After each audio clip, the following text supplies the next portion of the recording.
Hello everyone, Deb Floros, guest designer for Rings and Things. I love a great lariat, and I selected some really amazing check glass, some fire polish, and all of these beautiful fall colors in different shapes and sizes and facets. These beads all come together very beautifully for a lariat necklace.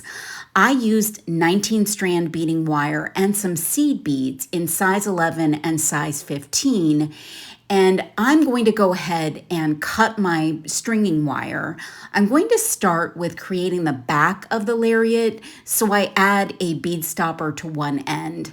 I'm going to use the smallest beads that will sit in the back, and then I'm going to graduate the sizing of the beads all the way down to the bottom.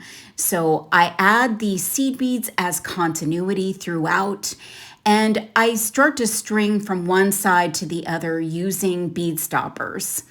Then I'm going to create a little simple low-key closure by creating a hook with some 20 gauge wire. So I'm just going to create a little loop and then grab some bail making pliers and loop the wire around into a hook form.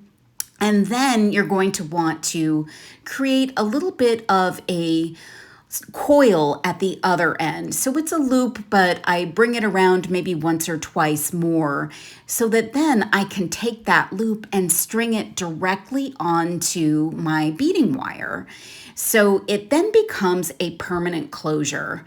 You can do all different kinds of things with lariats, and you don't necessarily need this, but if you like your lariat to hang side by side, this is a way that you can do it. I hammered my wire just to give it a little bit of work hardening. Then I strung it directly onto my beading wire on the pattern of seed beads.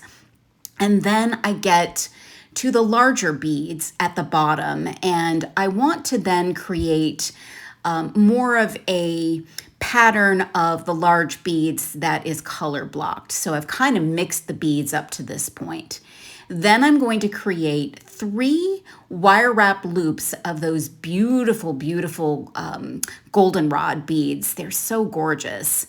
You'll need a crimp tube and some French wire to create a loop at the bottom of each end of your stringing wire. And you'll want to use gravity to make sure that all of your beads are in the right place. Then you're going to push that beading wire up through one of your beads, pull that French wire tight, and crimp. And you have a little loop with all of those little dangles at the end. You could even add more if you'd like.